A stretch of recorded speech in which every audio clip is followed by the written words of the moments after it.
안녕하세요. 저는 20대 초반의 청년입니다. 저는 힘든 학창 시절을 겪었습니다. 중고등학교 때까지 저는 왜소한 편이었습니다. 그래서 친구들에게 무시를 많이 당했죠. 특히 저를 많이 괴롭힌 친구가 있었습니다. 그 친구는 같은 동네 친구입니다. 저랑은 유치원부터 함께 나온 친구였죠. 부모님들끼리도 알고 지내는 그런 사이였습니다. 가족끼리 식사를 하기도 했고, 집으로 초대되어 놀기도 했습니다. 부모님들을 우리가 절친이라고 여길 정도였죠. 그런데 초등학교 때도 저는 왜소했습니다. 그래도 친구들과 별 문제는 없었죠. 하지만 중학교에 가면서 상황이 달라졌습니다. 덩치가 크거나 공부를 잘해야 인기가 많았죠. 하지만 저는 둘 다 아니었습니다. 체격도 작고 얼굴도 작아서 어려 보였지요. 자연스럽게 친구들은 저를 무시했습니다. 왕따는 아니었지만 흔히 말하는 밥이었죠. 그래도 아직은 힘들지는 않았습니다. 처음에는 정말로 장난에서 시작되었습니다. 그 친구는 저를 잘 알기에 장난을 많이 쳤습니다. 그리고 그 장난이 점점 과격해지기 시작했죠. 시간이 흐르자 장난이 점점 폭력이 되더군요. 대놓고 구타를 한 것은 아니었습니다. 그냥 지나가다가 툭 치는 식이었죠. 축구를 할 때도 저는 항상 제외였습니다. 가끔 사람이 부족하면 한 자리 끼는 정도였죠. 그것도 못하면 엄청 비난을 들어야 했지요. 반에서 저는 찐따였습니다. 뭐래도 제가 불리했고 저는 친구들의 장난감 같은 존재였습니다. 제 물건을 뺏어가는 일도 많았고 말 안 들으면 복부를 때리기도 했고 장난이라며 제 목을 조르기도 했었지요. 제게는 정말이지 지옥 같은 시간이었습니다. 하지만 항상 장난으로 포장이 되었습니다. 친구들도 인싸인 그 친구의 편이었죠. 그래서 그 친구가 너무 싫었지만 부모님께 말하지는 못했습니다. 자존심도 상했고 믿어주지도 않을 것 같았죠. 그런데 하필 같은 고등학교에 배정이 되었습니다. 정말이지 죽고 싶은 심정이었습니다. 다행히 같은 반은 아니라 그나마 숨통이 트였죠. 그리고 저도 체격을 키우려 노력을 했습니다. 운동도 했고 단백질 보충제도 열심히 먹었죠. 그런 노력 덕분에 조금씩 체격이 커졌지요. 오히려 작은 얼굴은 제 강점이 되었습니다. 그제야 친구들의 괴롭힘에서 벗어났죠. 고3 때는 오히려 친구들이 많이 생겼습니다. 그때의 기억 때문인지 저는 항상 운동을 했습니다. 그래서 대학교 때는 제법 근육질 몸을 가졌죠. 덕분에 대학에서는 오히려 인기가 많은 편이었습니다. 작은 얼굴에 근육질 몸매는 누구나 부러워했죠. 동네에서도 아줌마들이 저를 보며 감탄을 했습니다. 그 친구의 엄마도 마찬가지였습니다. 그런데 그 친구의 엄마를 체육관에서 만났습니다. 저를 만나서는 엄청 반가워하셨습니다. 살 빼려고 운동을 시작했다고 하시더군요. 아줌마는 제게 운동 좀 봐달라고 하셨습니다. 저는 그 친구로 인해 트라우마가 있었죠. 하지만 아줌마에게 내색할 수 없었습니다. 그래서 운동할 때 자세도 봐주고 했습니다. 아줌마는 고맙다며 음료수도 사주셨고 먹을 것도 가끔씩 사주셨습니다.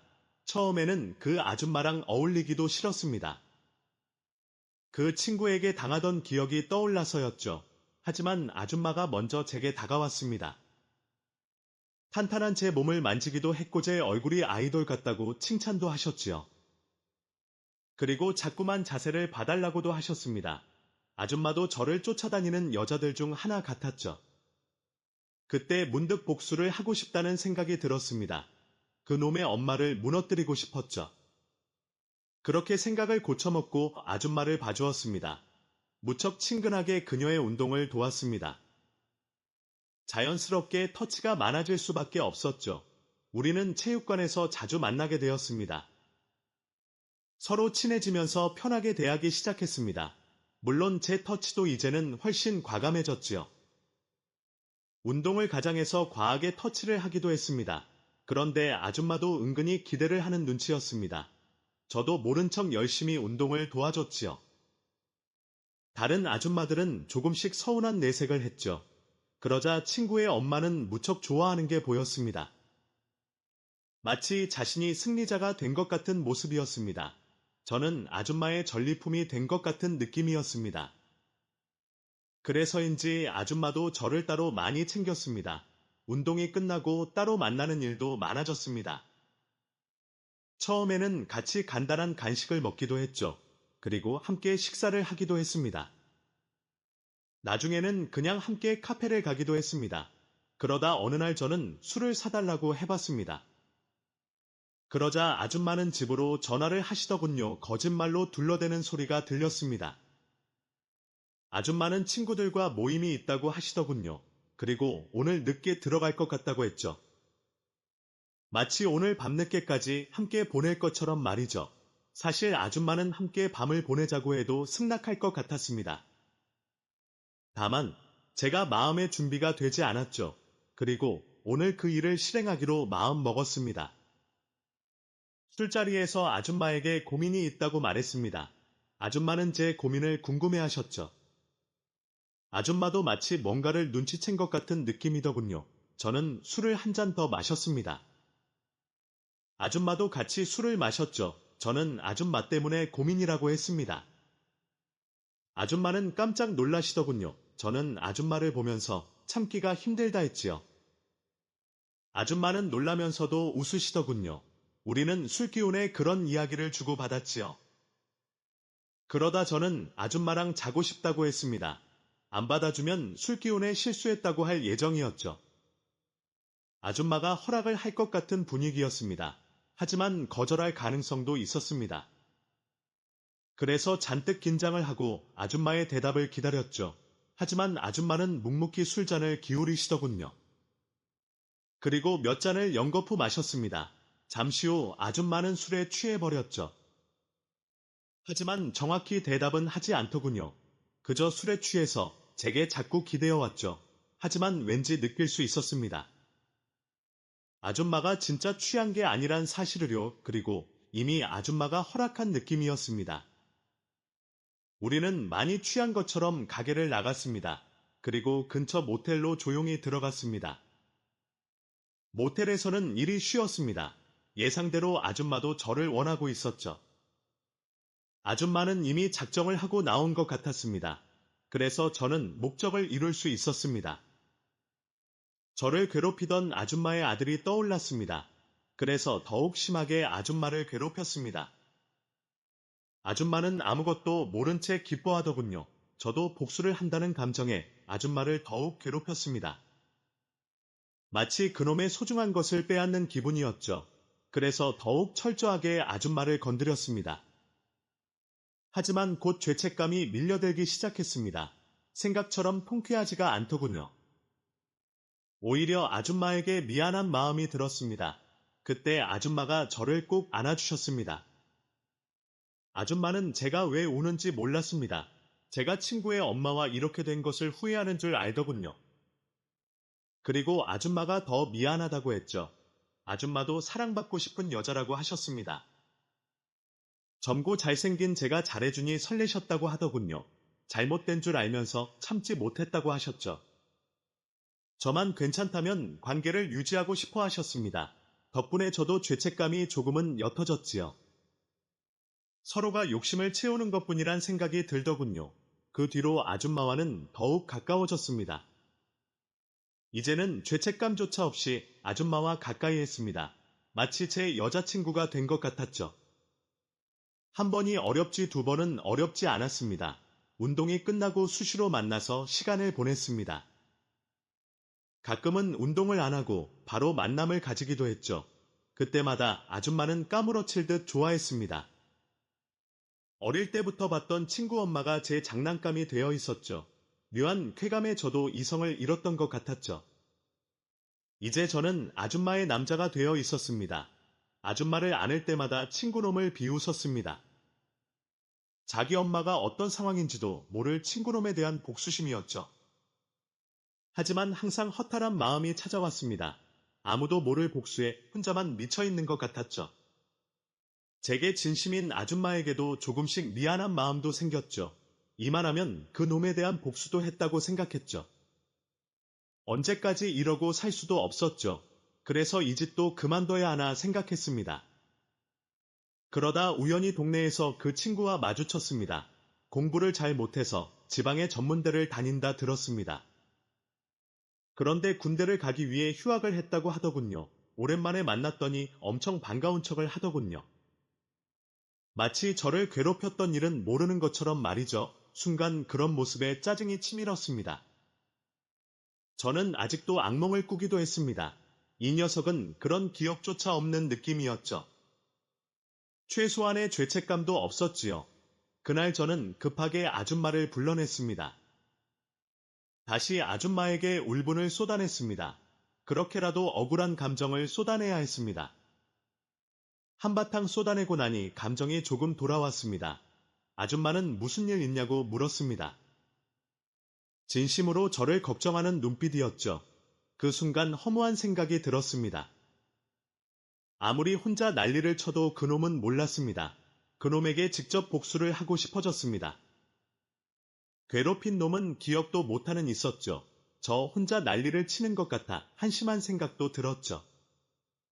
그래서 더 분노가 치밀어 올랐습니다. 친구의 입대일은 일주일 정도 남은 상태였습니다.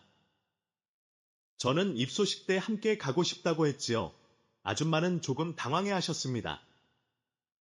자신과 몸을 섞은 아들의 친구였습니다.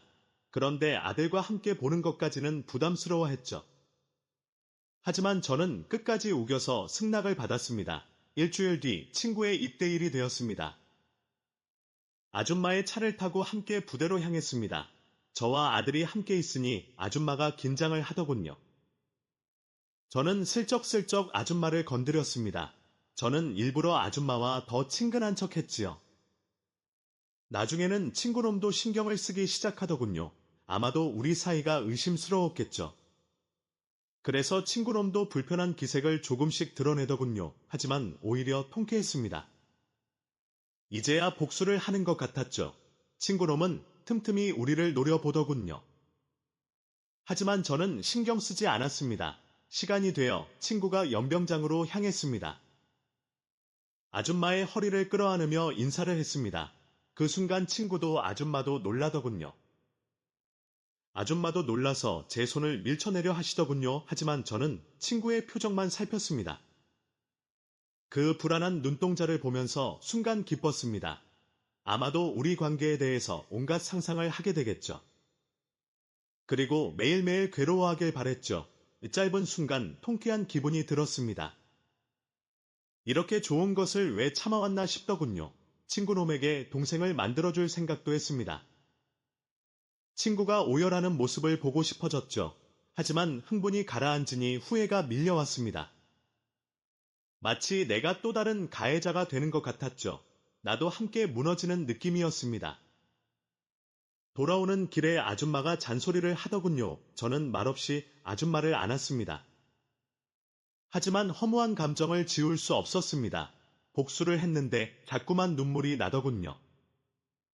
바보처럼 아줌마를 안은 채 울어버렸습니다. 아줌마는 당황해하면서도 저를 받아주었습니다.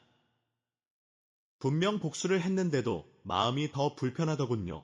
그래서인지 복수라는 감정을 그만두고 싶어졌습니다. 그래서 아줌마에게 사실대로 털어놓았습니다. 그리고 아줌마에게 작별을 고했습니다. 아줌마도 눈물을 흘리면서 제게 사과를 하셨습니다. 괜히 아줌마를 가지고 논 것 같아 미안해지더군요. 정말 의미 없는 짓을 했다는 생각이 들었습니다. 그냥 다 같이 망가지는 길이었죠. 그건 제가 원하는 것이 아니었습니다. 그 뒤로 아줌마랑은 육체적 관계를 멈추었습니다. 그리고 저도 군입대를 앞두고 있습니다. 아무것도 해결 못하고 도망치는 것 같아 비참했지요. 하지만 이게 옳다고 생각했습니다. 그게 저를 살리는 길이라 믿었습니다. 부디 제 마음에도 평화가 찾아오면 좋겠습니다. 안녕하세요. 저는 20살 여학생입니다. 제게는 짝사랑한 남자가 있습니다. 그 사람은 다름 아닌 동네 아는 오빠입니다. 오빠는 엄마랑 친한 아줌마의 아들이고요. 저랑은 남매처럼 지낸 그런 오빠입니다. 아빠들끼리 친해서 종종 집에서 모임을 했었습니다. 어른들은 거실에서 술을 마셨고 저랑 오빠는 방이나 거실에서 함께 놀았습니다. 제게 컴퓨터 게임을 처음 알려준 사람도 오빠였고 휴대폰을 처음 사고 첫 통화 상대도 오빠였습니다. 자전거 타는 법을 알려준 사람도 오빠였죠. 아빠는 제가 고등학교 때 사고로 돌아가셨습니다. 학교에서 그 소식을 들은 저는 엄청 충격을 받았습니다. 정말이지 하늘이 무너진다는 기분이었죠. 그때는 정말 아무것도 할 수 없었던 것 같습니다. 그때 제 곁에서 위로를 해준 사람이 오빠이지요. 오빠가 아들처럼 저희를 지켜주었습니다. 오빠는 정말 아들처럼 엄마도 위로해 주었고 오빠가 대신 장례 절차에 대해서도 알아봐 주었고 친구들을 불러서 아빠의 발인도 도와주었습니다. 오빠도 이제 겨우 20살이었는데 완전 어른 같았죠. 정신이 없었던 엄마도 오빠에게 많이 의지를 했습니다. 그러다 보니 오빠를 좋아하는 마음을 가졌습니다. 실제로 오빠는 얼굴도 잘생긴 편입니다. 그리고 공부도 잘하는 모범생이었지요. 엄마도 그런 오빠를 무척 좋아했습니다. 다른 사람은 몰라도 오빠에 대한 믿음은 있었죠. 그래서 오빠랑 함께 있다고 하면 엄마도 뭐라 하지 않았고요. 아빠가 없다 보니 집안일도 가끔 도와주곤 했었습니다. 아저씨가 인테리어를 하시는데 그래서 그런지 오빠도 뭐든 잘 고쳤습니다. 덕분에 집에 뭐가 고장만 나면 오빠를 불렀죠. 엄마는 그러지 말라고 했지만 제가 먼저 오빠에게 전화를 했습니다. 그러면 오빠는 우리 집에 와주었죠. 저는 집에서 오빠랑 함께 있는 게 너무 좋았습니다. 엄마는 다음에는 전화하지 말라고 하시지만 저는 기회만 되면 오빠를 불러냈던 것이죠. 그럴 때마다 엄마는 엄청 미안해 하셨습니다. 그래서 뭐라도 만들고 먹여서 보내곤 했죠. 오빠랑 함께 그렇게 밥을 먹는 게 너무 좋았지요. 오빠도 엄마에게 언제든 부르라고 했습니다. 하지만 엄마는 절대로 오빠에게 전화를 하지 않았죠. 그래서 제가 대신 전화를 한 것뿐이었습니다. 아빠가 돌아가신 이후 항상 허전함이 있었습니다. 하지만 오빠가 집에 오면 그런 게 없었습니다. 마치 아빠가 온 것처럼 든든한 느낌이었죠. 하지만 그런 날이면 엄마가 꼭 잔소리를 했습니다. 그렇게 자꾸 부르면 안 된다고 말이죠. 오빠도 괜찮다고 하는데 안 된다는 엄마를 이해하지 못했죠. 그러다 제가 고3 무렵 오빠가 군대를 가게 되었습니다. 저도 당연히 따라가고 싶었지만 평일이라 그럴 수 없었죠. 그래서 오빠에게 저녁을 사주려고 마음을 먹었습니다. 그리고 엄마에게 말을 했는데 엄마는 그러지 말고 집으로 데리고 오라고 하셨습니다. 군대를 가는데 밥이라도 한 끼 먹어야겠다고 하셨죠. 엄마의 이야기에 저도 신이 났습니다. 그래서 오빠에게도 말을 했고 아줌마에게도 말을 했습니다. 아줌마도 흔쾌히 허락을 해주셨지요. 엄마는 정말 온갖 요리를 만들어서 저녁을 차리셨습니다. 엄마가 이런 것도 만들 줄 알았나 싶을 정도였죠. 물론 저도 옆에서 열심히 도와드렸습니다. 그리고 엄마는 처음으로 술도 꺼내오셨지요. 저도 오빠의 술잔에 살짝 입을 대보았다가 엄마에게 엄청 혼이 났습니다. 엄마는 오빠의 술잔에 술을 따라주었습니다. 우리는 오랫동안 함께 웃고 떠들며 놀았습니다. 두 사람이 술잔을 부딪히는 모습이 왠지 부러웠습니다.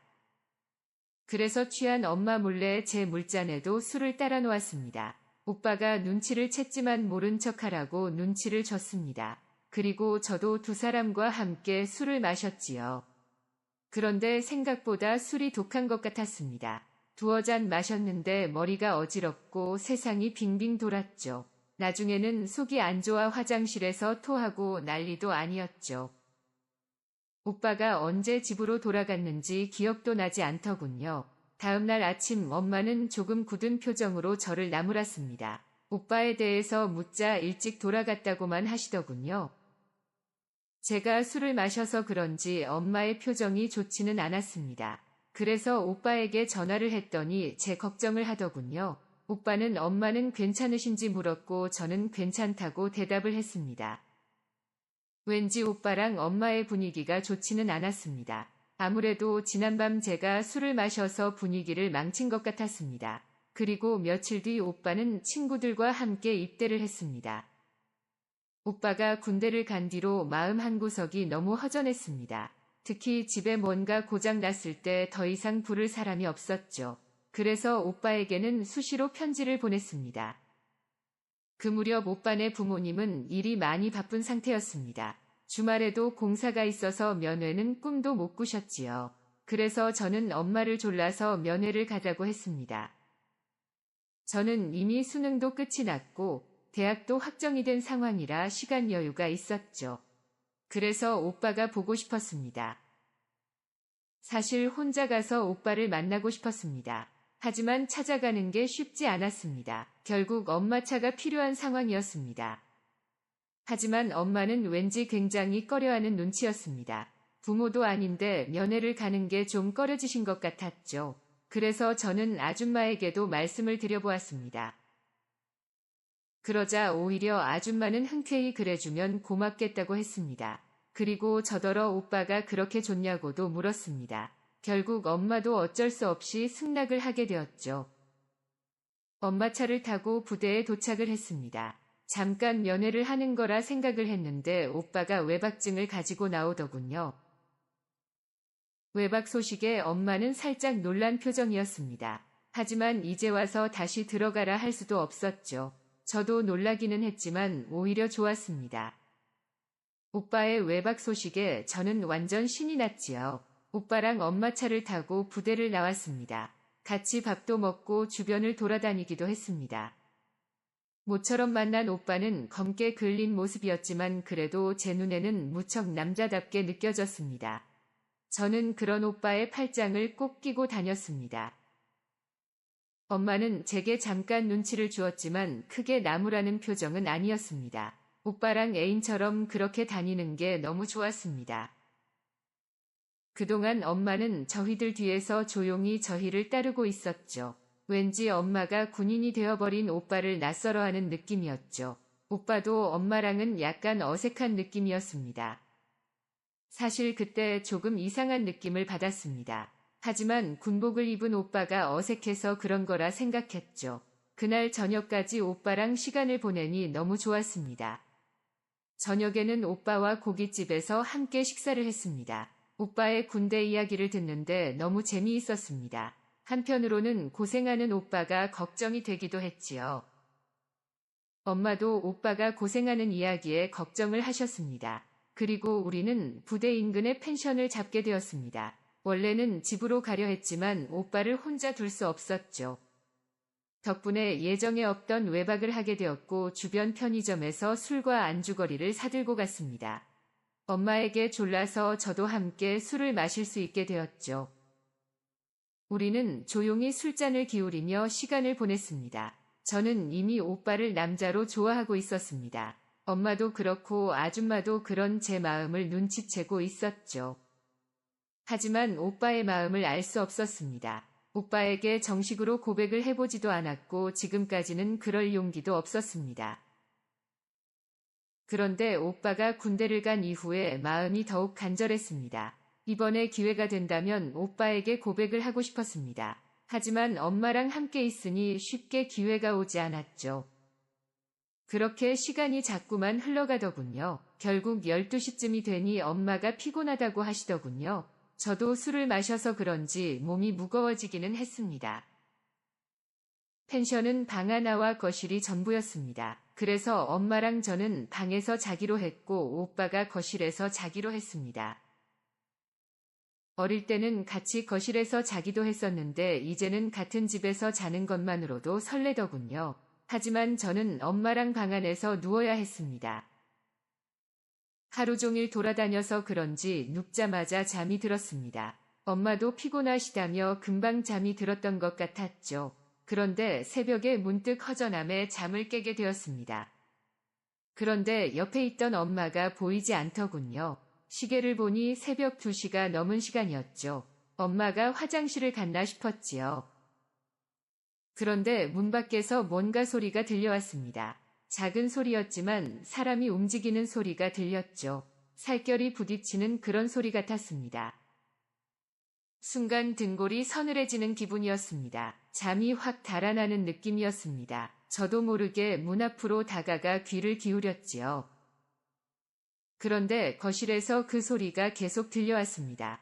약간은 거칠어진 숨소리도 들리고 있었죠. 그건 분명 남녀가 사랑의 행위를 나누는 소리였습니다. 자세히 들어보니 격해진 숨소리와 함께 미약한 목소리도 들리는 것 같았습니다. 여자가 억지로 목소리를 참는 것 같은 소리가 들렸지요. 그 소리는 분명 남녀가 사랑을 나누는 소리였습니다. 그것도 소리가 나지 않도록 무척 조심하는 것 같았죠. 하지만 완전히 소리를 참지는 못하더군요. 저를 제외하고 남녀는 엄마와 오빠뿐이었지요. 엄마가 오빠와 그런 짓을 하고 있다니 소름이 돋았죠. 하지만 차마 문을 열 용기가 나지 않았습니다. 상상도 하기 힘든 일이 벌어지고 있었습니다. 오빠가 마지막으로 힘을 쓰는 소리가 들렸습니다. 그리고 엄마도 짧은 비명을 지르는 것 같았습니다. 엄마도 그제야 참았던 숨을 터뜨리는 게 들려왔습니다. 그리고 두 사람은 조용히 한참 속삭이더군요. 잠시 후 화장실에서 물소리가 들려오기 시작했습니다. 대체 언제부터 그랬을까 진심으로 궁금했습니다. 그때 다시 두 사람의 목소리가 들리더군요. 저는 급히 이불 속으로 다시 몸을 숨기고는 누워서 자는 척 하기 시작했습니다. 하지만 심장이 진정이 되지 않았지요. 그리고 조금 더 시간이 흘렀을 때 방문이 조용히 열리며 엄마가 들어왔습니다. 엄마는 아무 일 없다는 듯 제 옆에 다시 누우셨지요. 엄마에게서 비누 냄새가 살짝 나는 것 같았습니다. 고개를 돌리고 있던 저는 눈물을 참을 수 없었습니다. 한꺼번에 제가 사랑하던 사람을 둘이나 잃은 기분이었습니다.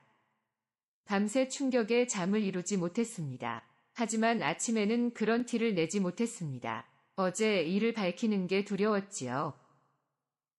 엄마는 제 변화를 눈치챈 것인지 제게 무슨 걱정 있냐고 물으셨습니다. 저는 술을 마셨더니 속이 좋지 않다고 했습니다.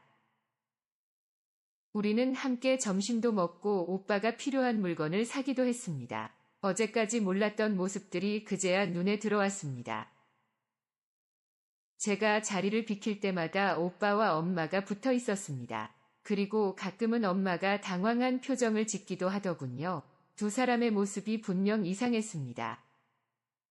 엄마보다는 오빠가 적극적이었습니다. 그리고 엄마는 자꾸 제 눈치를 보았고요. 하늘이 무너지는 것 같았습니다. 이제야 그런 것들이 보이기 시작했습니다. 하지만 그전에는 왜 그걸 몰랐나 싶었지요. 그런 모습을 보면서 어제의 일이 꿈이 아님을 느꼈습니다. 그 뒤로는 오빠에게 편지를 거의 하지 않았습니다. 가끔 전화가 오긴 했지만 학교 생활이 바쁘다고만 했습니다. 면회를 오라고도 했지만 학교 핑계를 대고 말았습니다. 엄마가 먼저 면회를 가지 않겠냐고 묻기도 했습니다. 저는 엄마 혼자 가라고 퉁명스럽게 대답을 해버렸습니다. 제 태도에 엄마가 뭔가를 고민하는 것 같기는 했습니다. 지금도 엄마와 오빠에게 둘의 사이를 물어보고 싶습니다. 하지만 제가 생각한 게 사실일까봐 두렵습니다. 그래서 엄마 앞에서는 오빠에 대한 이야기를 피했습니다. 진실을 알기에는 너무 두려웠지요. 그렇다고 이대로 두 사람을 응원하고 싶지도 않습니다. 오빠가 제대를 하고 돌아오는 것도 이제는 두렵습니다. 그런데 더 두려운 것은 바로 저 자신입니다. 사실 지금도 그런 오빠가 좋습니다. 가끔은 엄마가 부럽기도 할 정도였죠. 그럴 때면 제 자신이 비참하기도 합니다. 이제 저는 어떻게 해야 하는 걸까요? 너무 막막합니다. 영상 시청 감사합니다. 우연히 유튜브 영상을 보았습니다. 직장 상사와 하룻밤을 보내는 내용이었죠. 마치 제 이야기 같았습니다. 저도 대학 졸업하고 중소기업에 취직을 했습니다. 그리 큰 회사는 아니지만 나름 탄탄한 회사였지요. 영업지원팀이 제 첫 번째 부서였습니다. 말 그대로 영업팀을 지원하는 부서였고 거래처를 관리하는 일이 주된 업무였습니다. 회사에서 업무가 가장 많은 부서 중 하나였지요. 40대 초반의 팀장님이 있었고 그 밑으로 4명의 직원이 근무를 했습니다. 그중 가장 고참은 30대 중반의 대리님이었습니다. 대리님은 팀의 유일한 여직원이었습니다. 하지만 카리스마는 다른 남자 직원들을 압도했지요. 팀에서 가장 무서운 분이기도 했습니다. 입사하고 몇 달간은 엄청 깨졌던 것 같습니다. 실수라도 하는 날에는 대리님께 엄청 혼이 났어죠. 하지만 다들 뒤끝이 없는 사람들이었습니다. 맡은 일만 정확히 해내면 다른 간섭은 없었습니다. 실수가 있어도 그때 혼나고 끝이었죠. 그런 날은 어김없이 회식이었습니다. 팀장님은 팀의 화합을 중시했습니다. 서운한 일이 있어도 회식을 하면서 달래주셨죠. 그렇게 대리님께 혼이 나도 저녁에 서로 풀었습니다. 하지만 그래도 대리님은 너무 무서웠습니다. 찔러도 피 한 방울 안 나올 것 같은 느낌이었죠. 그래서 오히려 매번 정신 바짝 차리고 일을 했습니다. 그래도 사고는 계속 일어났습니다. 한 번은 대박 사건이 터졌었습니다. 발주 물량과 출고 물량에 차이가 생긴 것이었습니다. 거래처의 주문서와 우리 쪽 발주서 수량이 달랐습니다. 거래처에서 입금을 받는 과정에서 발견이 된 것이었죠. 당장 수천만 원의 손실이 발생한 상태였습니다. 팀장님은 사장실로 불려갔고 대리님께는 엄청 깨지고 다시 확인 작업을 벌였습니다. 팀 전체가 난리도 아니었습니다. 거래처와 주고받은 모든 서류들을 뒤졌고 담당자의 메일도 모두 확인했습니다.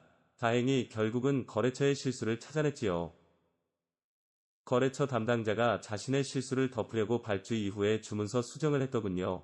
다행히 백업 파일을 찾아서 확인을 하게 되었죠. 그제야 억울함과 서름이 밀려오더군요. 그날 팀장님의 주선으로 회식을 하게 되었습니다. 저는 주는 술을 연거푸 들이켰습니다. 결국 저는 만취가 되었고 어느 순간 잠이 들었습니다. 그런데 옆자리에 웬 여자가 코를 골면서 자고 있었습니다. 그것도 알몸으로 이불까지 걷어찬 상태였죠. 사고가 터질 때보다 더 소름이 끼치더군요. 감히 범접하기 힘든 무서운 대리님이었습니다. 그리고 조금씩 기억이 돌아오기 시작했습니다. 분명 억울한 마음에 말다툼을 했던 것 같은데 어느새 기분이 풀어졌던 것 기억이 났습니다. 그리고 대리님과 몸을 섞었던 장면이 떠올랐습니다. 순간 큰일 났구나 싶었습니다. 대리님은 정말 아무것도 걸치고 있지 않았고 완전 무방비 상태로 잠을 자고 있었습니다. 대리님의 몸에는 체액이 말라붙어 있었습니다. 어젯밤의 일이 상상이 아니라 사실이었던 것이죠. 무방비 상태의 그녀를 보면서 무서운 생각이 들었습니다. 그런데 그때 대리님도 부스럭거리며 눈을 뜨시더군요. 대리님 역시 엄청 놀라시는 눈치였습니다. 아마도 대리님도 대충은 기억하시는 것 같았습니다. 유튜브 영상들처럼 담담한 대화는 생각도 못했습니다. 서로 시선을 피한 채 옷을 챙겨 입었습니다. 그때가 새벽 4시쯤이었던 것 같습니다. 우리는 각자 택시를 타고 집으로 향했습니다. 대리님은 없었던 일로 하자시더군요. 저도 그렇겠다고 했습니다. 집으로 돌아오는데 머릿속이 너무 복잡했습니다. 대리님이 나를 고소하지 않을까 하는 걱정도 들었습니다. 그렇게 아침에 다시 회사로 나갔습니다. 술을 그렇게 먹고도 다들 멀쩡한 모습이었습니다. 대리님도 평소와 다를 게 없는 모습이었죠. 하지만 저랑 눈을 마주치지 않으시려는 게 느껴졌습니다. 속도 좋지 않은데 대리님 눈치까지 보였습니다. 시간이 너무 안 가는 느낌이었습니다. 그렇게 퇴근 시간이 다가왔습니다. 그런데 대리님이 메신저로 말을 걸어왔습니다. 퇴근하고 잠깐 보자는 것이었습니다. 어쩔 수 없이 알겠다고 했습니다. 우리는 회사 근처 해장국집에서 만났습니다. 대리님은 어떻게 된 일인지를 물으셨습니다. 저는 기억이 나는 것만 이야기를 했습니다. 대리님은 한숨을 크게 내쉬셨습니다. 정말로 죽을 때까지 비밀로 하자고 당부하셨습니다. 저는 당연히 그렇게 하겠다고 했지요. 같이 밥을 먹으면서 긴장이 조금 풀렸습니다. 대리님도 평소보단 편하게 대해주셨습니다. 제게 일을 잘하고 있다고 격려도 하시더군요. 자기가 원래 칭찬 같은 걸 잘 못한다고 하시더군요. 제가 싫어서 그런 건 아니니 이해하라고 하셨고요. 저도 알겠다고 더 잘하겠다고 했지요. 왠지 대리님의 진짜 모습을 보는 것 같았습니다. 대리님도 나쁘지 않은 사람이구나 싶었죠. 시시콜콜한 제 이야기에 웃어주기도 하시더군요. 입사 이후 대리님과 가장 편하게 이야기를 한 것 같았죠. 무섭고 어려운 사람이라 생각을 했었는데 그냥 일 잘하는 좋은 사람이었구나 싶었죠. 그러다 얼마 뒤에 다시 부서 회식을 하게 되었습니다. 왠지 술에 취하니 대리님과 함께 남게 되더군요. 우리는 또 자연스럽게 모텔로 향하게 되었습니다. 의도한 것은 아니었습니다. 하지만 살짝 기대를 한 것은 사실이었고요. 대리님도 저와 비슷한 생각을 하는 모양이었습니다. 딱히 누가 먼저랄 것 없이 서로를 바라보았죠. 평소에 여자가 아쉬운 것도 아니었는데 그 순간에는 대리님을 원하고 있었습니다. 술은 마셨지만 정신은 멀쩡한 상태였습니다. 별다른 말은 없었지만 우리는 곧바로 사랑을 나누었습니다. 이제는 상대를 똑바로 바라보고 있었지요. 대리님이 아니라 그리웠던 연인을 만난 기분이었습니다. 뭔가 마음속 갈증이 해소되는 기분이 들었습니다. 대리님 역시 평소와 너무 다른 모습이었지요. 대리님과 함께하는 게 이렇게 좋을지는 몰랐습니다. 마치 범접할 수 없는 존재를 정복한 느낌이었습니다. 무서운 대리님이 아니라 귀여운 여자아이 같이 느껴졌습니다. 한 번이 어렵지 두 번은 어렵지 않더군요. 우리는 별다른 말 없이 모텔을 나왔습니다. 하지만 지난번 같은 충격은 없었습니다. 실수가 아니라 성인 남녀가 서로 즐긴 것이었죠. 대리님 역시 행복한 표정으로 모텔을 나섰지요. 그렇다고 우리가 사귀거나 하는 것은 아니었습니다. 회사에서는 여전히 직장 상사일 뿐이었고 이전보다 조금 편해진 것이 전부였습니다. 딱히 여자로 의식되거나 하지도 않았습니다. 하지만 그 다음 회식에서도 대리님과 함께였습니다. 이상한 것은 대리님도 저랑 같이 남았다는 점입니다. 그리고 우리는 또 모텔에서 관계를 가졌습니다. 이상하게 그 시간이 기다려지는 기분이었습니다. 이렇게 잘 맞을 수 있나 싶은 생각이 들기도 했지요. 신기한 것은 그렇게 딱 관계만 가지는 사이였다는 점입니다. 대리님과 관계는 가졌지만 딱히 여자로 보이지 않았습니다. 나이도 많고 성격도 딱히 마음에 들지 않았지요. 당연히 그녀와 미래를 함께하고 싶다는 생각도 없었습니다. 회사로 돌아오면 그냥 조금 친한 직장 동료였습니다. 그리고 회식만 하게 되면 그녀와의 시간을 기대하게 되었습니다. 사귀자는 말 한마디 없이 모텔에서 사랑을 나누었죠. 그렇게 약 6개월가량 관계를 이어왔던 것 같습니다. 그러다 우연히 대리님이 맞선을 본다는 이야기를 들었습니다. 갑자기 그 이야기가 엄청 신경이 쓰이기 시작했습니다. 분명 나는 대리님과 연애를 할 생각은 아니었습니다. 결혼은 더더욱 생각이 없었고요. 하지만 대리님이 맞선을 본다고 하니 기분이 이상했죠. 그리고 다시 회식이 있었고 우리는 모텔에 왔습니다. 익숙하게 그녀와 한바탕 거사를 치루었습니다. 그런데 계속 그녀의 맞선이 신경이 쓰였습니다. 그때 대리님과 합체가 된 상태에서 말을 걸었습니다. 맞선 안 보면 안 되냐는 말이 나왔습니다. 그리고 대리님은 한숨을 내쉬면서 말을 하더군요. 사실 이번 달에 생리를 안 한다고 하셨습니다. 저는 곧 엄청 크게 놀랐습니다. 피임을 신경 썼지만 완전하지 않았던 모양이었습니다. 맞선 본다는 것은 핑계였습니다. 휴가를 내고 중절 수술을 하려 했던 것이었죠. 그렇게 사랑을 나누다 말고 침묵했습니다. 서글픈 그 표정이 너무 불쌍하다 생각되었습니다. 그리고 그때 미안한 마음이 밀려왔습니다. 그리고 약간 흥분이 되는 것도 있었습니다. 도도하기만 하던 어려운 대리님이었습니다. 그런 사람이 내 아이를 임신했다는 생각이 들었죠. 번식에 성공한 수컷의 뿌듯함 같은 기분이었죠. 뭔가 그녀가 제 것이라는 생각이 들더군요. 그래서 내가 책임지겠다고 했지요. 그러자 대리님이 살짝 놀란 표정을 지으시더군요. 그리고 대리님이 새침한 표정으로 얼굴을 붉히더군요. 대리님은 쑥스러워하면서 고개를 끄덕였습니다. 그 순간 경쟁을 물리치고 그녀를 차지한 기분이 들었습니다. 이제 내 것이 되었으니 내 마음대로 하고 싶었습니다. 다시 한번 우리는 뜨겁게 사랑을 나누었죠. 그날따라 대리님이 예쁘게 보였습니다. 다음날 아침 대리님의 체온이 느껴졌습니다. 항상 따로 일어났었는데 그날은 제게 안겨있더군요. 그리고 저는 아차 싶었습니다. 지난밤 이상한 승리감에 도취가 되어 있었죠. 그리고 저는 생각 없이 일을 저질러버린 것이었습니다. 그때 대리님이 묘한 미소를 보이며 일어났습니다. 대리님은 그대로 제 품에 꼭 안기시더군요. 그 뒤로 일은 일사천리로 흘러갔습니다. 순식간에 우리의 관계가 알려졌지요. 제게 생각할 시간도 주어지지 않았습니다. 마치 미리 예정된 일인 양 빠르게 진행이 되었죠. 임신 사실까지 알려지면서 서둘러 날짜를 잡았죠. 정신줄 놓고 있다가 정신을 차려보니 호랑이 같은 마누라가 잔소리를 하고 있고 딸까지 2명이나 태어나게 되었지요. 지금도 마누라의 잔소리에 한숨을 삼키곤 합니다. 그때 조금 더 참지 못했던 제 분신을 원망하죠. 하지만 딸들을 보면 잘했다 싶기도 합니다. 여전히 무섭고 어려운 마누라입니다. 그래도 부부관계는 만족스럽습니다. 가끔 그녀와 합체한 상태로 대리님이라 불러줍니다. 그렇게 불러주면 까무러치며 좋아합니다. 저도 왠지 더 흥분이 되는 기분이었죠. 하지만 돌이켜보면 그게 함정이었던 것 같습니다. 그때 참았어야 했는데. 저는 기러기 아빠입니다. 그리고 잘 나가는 증권맨이었죠. 연봉만 따져도 3억 원이 넘었습니다. 하지만 항상 시간에 쫓겼습니다.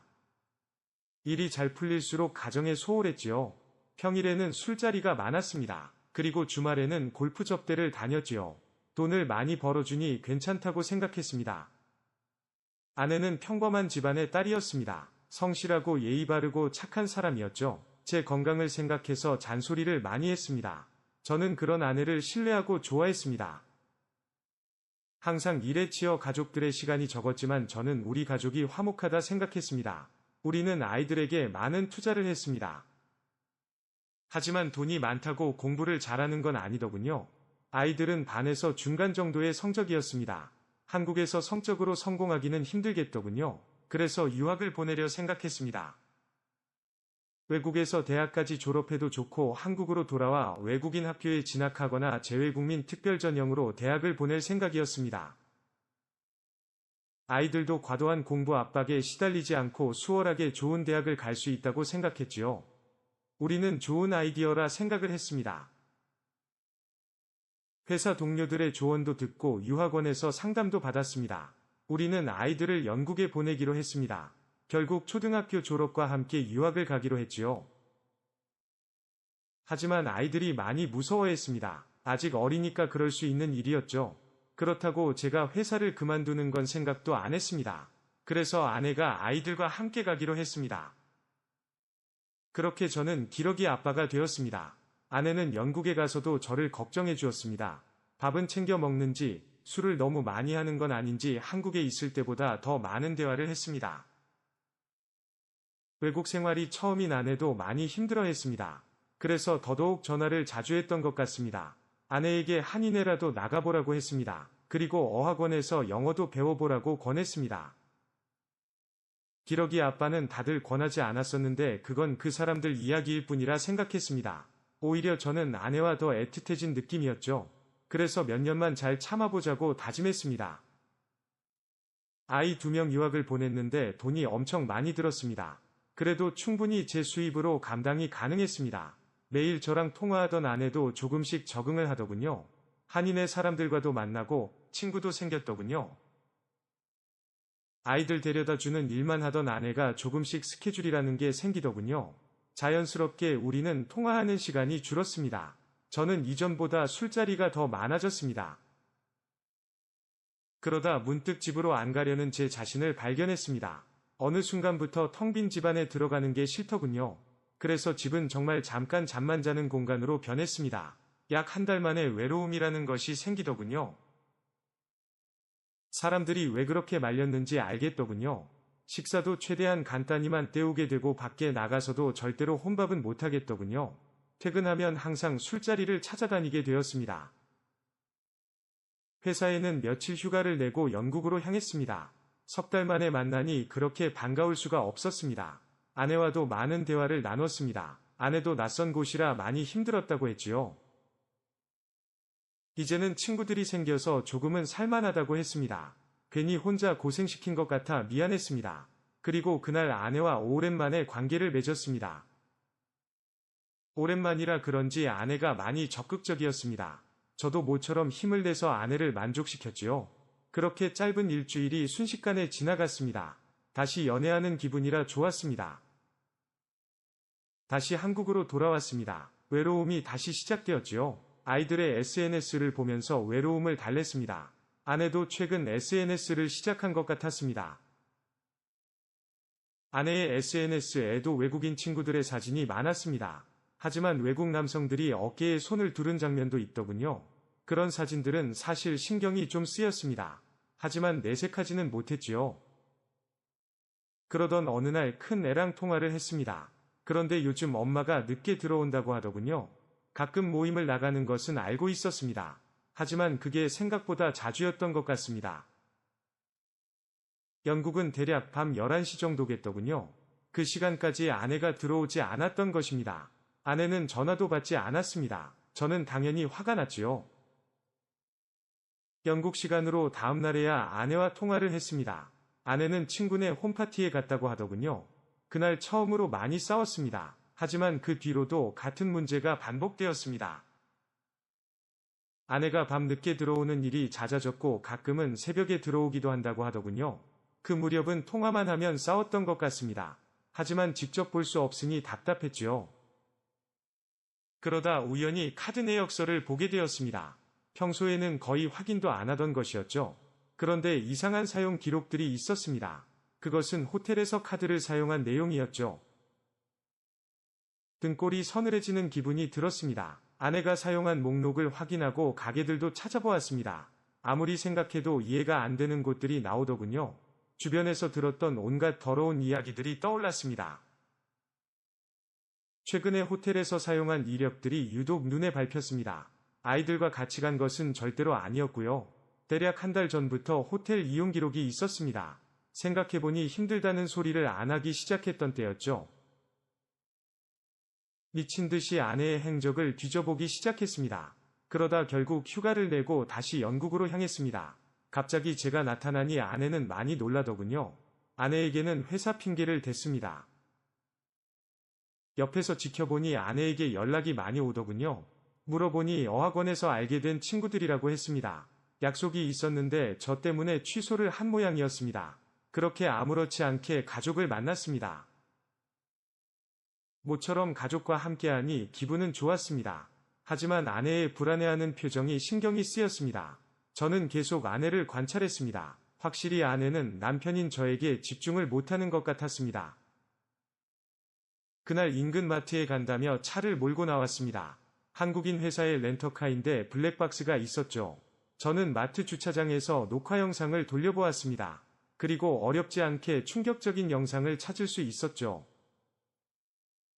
아내가 어느 집에서 나와 차에 타는 장면이었죠. 상대는 체격이 좋은 흑인 남성이었습니다. 둘은 현관에서 키스를 나누었고 아내가 차에 올라타고 집으로 가더군요.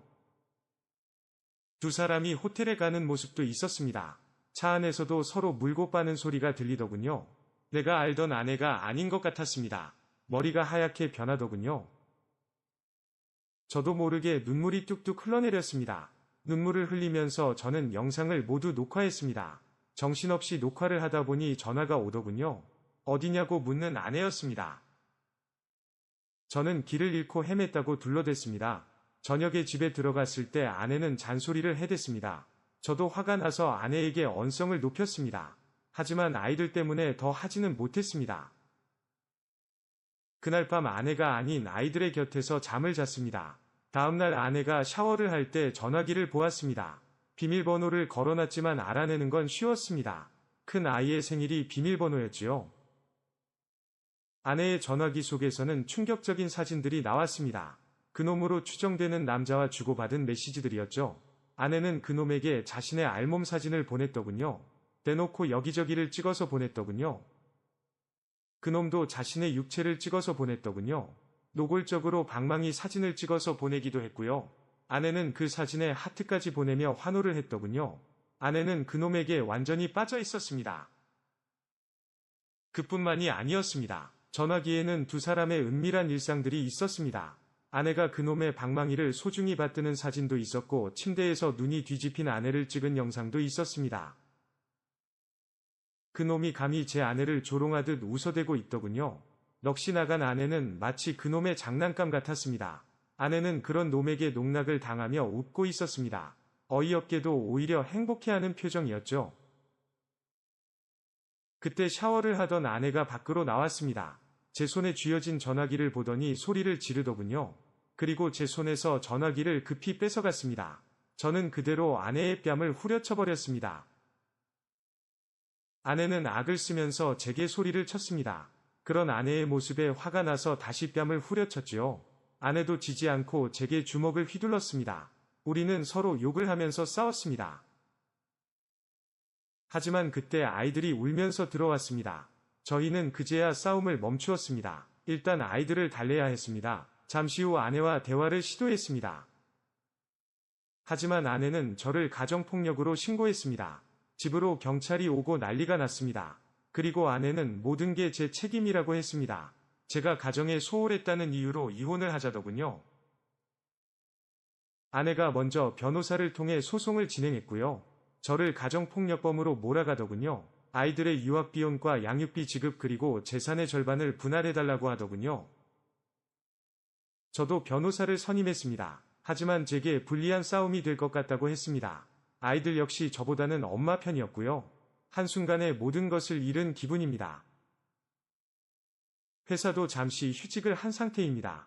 열심히 돈 벌어다 준 것뿐인데 슬프게도 제 곁에는 아무도 없네요. 영상 시청 감사합니다. 안녕하세요. 저는 21살 여대생입니다. 너무 힘든 일을 경험했습니다. 저희 집은 여자만 셋이 삽니다. 엄마와 언니, 그리고 제가 있죠. 아빠는 어릴 때 돌아가셨습니다. 아빠와 기억이 많지는 않았죠. 하지만 아빠가 많이 놀아준 건 기억을 합니다. 그래서 아빠가 그리울 때가 많았습니다. 어릴 적 기억으로도 아빠는 좋은 사람이었습니다. 가족들에게도 무척 잘해주신 분이었죠. 그래서 아빠의 공백이 가족들에게 더 힘들었습니다. 특히 엄마가 저희 키우느라 고생을 많이 했습니다. 아빠가 돌아가신 후 엄마는 보험회사에 취직을 했고 그렇게 돈을 벌어 저희를 키우셨죠. 그래서 언니와 저는 엄마에게 고마워하고 있습니다. 언니는 이번에 대학을 졸업하고 취직을 했고 저도 대학에 진학을 해서 공부를 하고 있습니다. 엄마의 재혼에 대한 이야기도 가끔 나오긴 했습니다. 그때마다 엄마는 재혼은 생각이 없다고 했습니다. 40대 후반이지만 아직 엄마는 예쁜 편입니다. 나이는 어쩔 수 없지만 몸매도 괜찮았고 얼굴에 주름도 거의 없는 미인이었죠. 그래서 남자들에게 인기도 많은 것으로 알고 있습니다. 하지만 엄마는 저희를 다 키우고 생각하겠다 했죠. 그리고 저까지 대학을 가게 된 것이었죠. 그래서 언니랑 다시 엄마에게 연애도 하라고 했습니다. 아빠가 아닌 다른 남자를 만나는 것은 싫지만 엄마가 혼자 외로운 것도 싫었습니다. 특히 언니가 취직을 하면서 독립을 했습니다. 그래서 집에 엄마 혼자 있는 경우가 많아졌지요. 저도 엄마에게 남자친구라도 사귀라고 했습니다. 엄마도 이제 조금 여유가 생겼는지 알겠다고만 하더군요. 하지만 엄마의 연애에 신경을 쓸 겨를이 없었습니다. 저도 용돈이라도 벌기 위해 가끔 알바를 했었지요. 그래도 최대한 집에는 일찍 들어오려 노력했습니다. 그런데 저희 빌라에 이사를 온 집이 있었습니다. 이사를 온 날 우리 집에도 떡을 돌리셨더군요. 저녁에 집에 가지 엄마가 떡을 받아두었습니다. 오가며 그 집 아저씨와 가끔 마주쳤는데 인상이 무척 좋은 아저씨였습니다. 엄마 말로는 혼자 사시는 분 같다고 하시더군요. 나이는 30대 후반 정도로 보이는 분이었죠. 아침마다 트럭을 몰고 일을 가시더군요. 나중에 알고 보니 전기기술자라고 하셨습니다. 공사장에서 일한다니 약간 편견이 있었습니다. 우락부락하고 무서울 것 같은 느낌이었죠. 하지만 아저씨는 오히려 친절하고 젠틀한 분이었습니다. 계단에서 종종 만나면 인사를 하는 사이였고 볼수록 좋은 사람이란 생각이 들었습니다. 그래서 아저씨랑은 종종 대화를 나누기도 했지요. 참 성실하고 착한 사람 같았습니다. 아저씨를 보면서 아빠 생각이 많이 났었죠. 우리 아빠도 저런 사람이었는데 싶었습니다. 그런데 어느 날 집에 전등이 모두 꺼져버렸습니다. 저녁밥을 먹고 있던 엄마와 저는 비명을 질렀죠. 다행히 곧바로 휴대폰으로 조명을 켰습니다. 스위치를 껐다 켰다 해봤지만 불은 켜지지 않았죠. 우리는 어쩔 줄 몰라 하고 있는데 누가 현관문을 두드리더군요. 그리고 옆집 아저씨의 목소리가 들려왔습니다. 아저씨는 무슨 일 있냐고 물으시더군요. 저희 비명소리를 듣고 온 것이었죠. 저는 갑자기 불이 꺼졌다고 말씀을 드렸고 아저씨는 잠깐 봐주겠다고 하셨습니다. 그래서 문을 열어드렸지요. 아저씨는 능숙하게 차단기를 찾아내더니 뭔가 몇 번 만지작 거리셨습니다. 그러자 다시 불이 켜지더군요. 아저씨는 별거 아니란 듯 말씀을 하셨죠.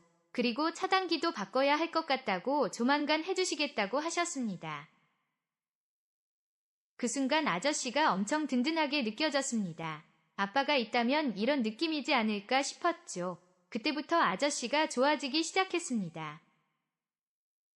다음날 아저씨는 퇴근하면서 저희 집에 들렀습니다. 그리고 차단기 부품 몇 가지를 바꿔주셨습니다.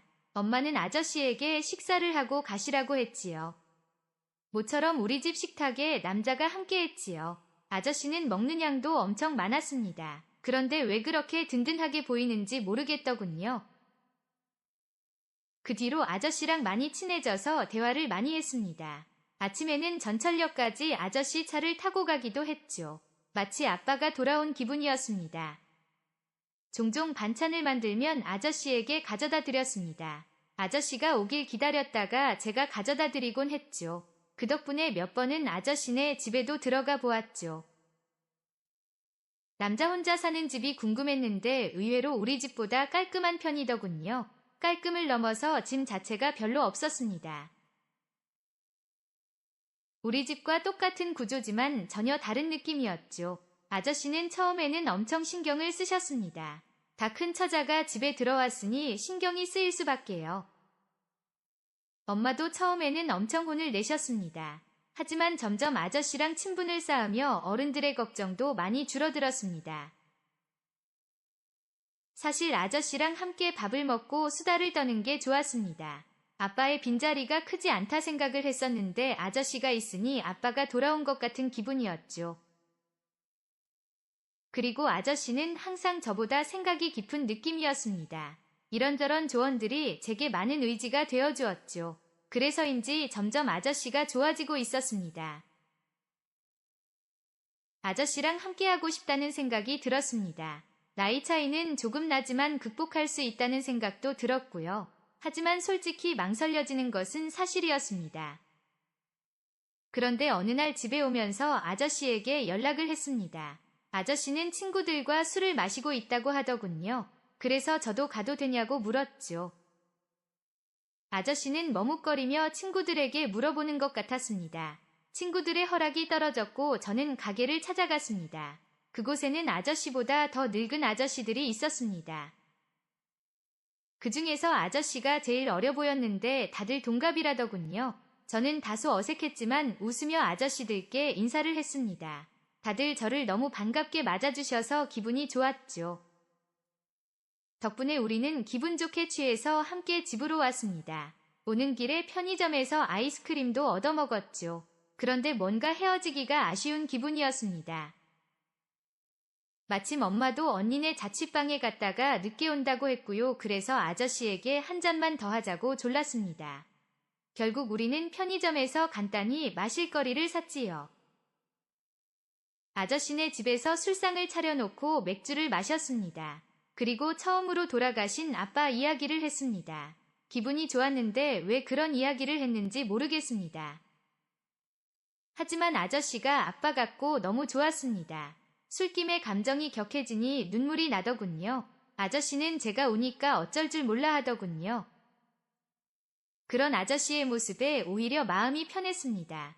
그래서 오히려 제가 아저씨를 껴안고 펑펑 울었습니다. 안길 수 있는 사람이 있다는 게 너무 좋았죠. 한바탕 눈물을 쏟아내고 나니 아저씨의 품이 느껴졌습니다. 그래도 안겨있는 게 너무 좋았지요. 살짝 술 냄새도 나고 땀 냄새도 났지만 좋았습니다. 하지만 아저씨는 오히려 당황한 표정이었습니다. 아저씨가 살짝 저를 밀어내려 했지만 제가 더 파고들었죠. 아저씨의 품에서 떠나고 싶지 않았죠. 저는 아저씨를 만나게 되어서 너무 좋다고 말했습니다. 아저씨도 술에 취해 미소를 지으며 고맙다고 하시더군요. 그 순간 저도 모르게 마음이 움직였습니다. 저는 두 눈을 질끈 감으며 아저씨에게 입술을 맞추었습니다. 아저씨의 입에서 술 냄새가 풍기더군요. 저는 아저씨를 더욱 끌어안으며 입술을 맞추었죠. 아저씨는 술에 취했지만 반사적으로 저를 밀어내려 하셨죠. 하지만 저는 아저씨에게 모든 걸 바치고 싶은 마음이었습니다. 아저씨도 남자였습니다. 끝내는 저를 밀어내지 못했죠. 결국 그날 아저씨의 집에서 제 모든 걸 주었습니다. 제 몸과 마음에 아저씨가 비집고 들어왔지요. 아저씨의 체온이 그대로 느껴져서 좋았습니다. 하지만 아저씨의 땀 냄새, 술 냄새가 싫지 않았습니다. 한바탕 일을 치르고 아저씨는 어쩔 줄 몰라 하시더군요. 제게 엄청 미안해 하시는 모습이 귀여웠습니다. 제가 좋아서 한 일이라고 부담 갖지 마시라고 했습니다. 아저씨는 한숨을 내쉬며 고개를 숙이시더군요. 저는 오히려 그런 아저씨를 위로하고 집으로 왔습니다. 아저씨의 모든 것이 제 몸과 마음을 채운 느낌이었습니다. 아저씨의 품에서 느낀 그 느낌이 너무 좋았습니다. 그 뒤로 아저씨는 저를 조금 어려워하는 느낌이었습니다. 아저씨는 저와 있었던 일이 크게 부담스러우신 모양이었죠. 그래서 저는 오히려 아무렇지 않은 듯 아저씨를 대했습니다. 그 덕분에 아저씨도 저를 편하게 대해주셨습니다. 그 뒤로도 종종 아저씨와 밥도 먹고 술도 마셨습니다. 하지만 이제는 아저씨가 주의를 하시더군요. 그래서 아저씨와 또다시 관계를 가지는 일은 없었습니다. 그래서 아저씨와 함께하는 것만으로도 만족스러웠습니다. 이런저런 고민도 털어놓았고 그냥 투정도 부렸습니다. 그때마다 아저씨는 제 이야기를 잘 받아주셨지요. 그러다 저는 저녁 시간에 과외 알바를 하게 되었습니다. 중학생의 수학을 가르치는 일이었습니다. 일주일에 2번 수업인데 수입이 괜찮은 편이었습니다. 수업을 마치고 집에 들어오면 저녁 10시쯤 되었습니다. 그래서 그날은 저녁밥도 혼자 해결하고 들어갔습니다. 엄마는 걱정을 하셔서 저녁에 저를 마중 나오기도 했습니다. 아저씨가 마중 나오길 기대하기도 했지만 그건 욕심이었죠. 그래서 엄마랑 들어가면서 이런저런 대화도 나누곤 했지요. 그런데 어느 날 수업이 펑크가 나버렸습니다. 가르치던 학생의 집에 행사가 있다고 했지요. 뒤늦게 연락을 받은 탓에 다른 약속을 잡지도 못했죠. 그래서 저는 곧장 다시 집으로 돌아가기로 했습니다. 주차장에는 아저씨의 트럭이 세워져 있더군요. 오늘은 일찍 퇴근을 하신 것 같았습니다. 아저씨랑 맥주나 한잔 할까 생각하며 올라갔습니다. 엄마에게 미안하지만 아저씨를 먼저 보고 싶었습니다. 그래서 조용히 우리 집을 지나쳐 아저씨네로 갔지요. 현관 앞에서 초인종을 누를까 고민을 했습니다. 하지만 저는 초인종 대신 현관 비번을 눌렀지요. 아저씨가 없을 때 반찬 가져다 주느라 물어본 적이 있었죠. 그래서 비번을 알고 있었습니다. 비번을 누르는 소리가 들리면 아저씨도 알 거라 싶었죠. 그렇게 현관문을 열었는데 아저씨가 보이지 않았습니다. 집안에 아무도 없는 것 같았지요. 그런데 그때 방 안에서 사람의 소리가 들리기 시작했습니다. 소리가 크지는 않았지만 분명 여자의 목소리였습니다. 그리고 살이 부딪히는 소리도 크게 들려왔습니다. 그리고 그때 제 눈에 한 켤레의 신발이 보였습니다. 그것은 우리 엄마가 평소에 집에서 신던 신발이었습니다. 정말이지 심장이 미친 듯이 뛰었습니다. 확인하지 않아도 그게 무슨 소리인지 알 수 있었죠. 그리고 상대가 누구인지도 짐작이 갔습니다. 하지만 사실이 아니길 바라며 안방 쪽으로 향했습니다.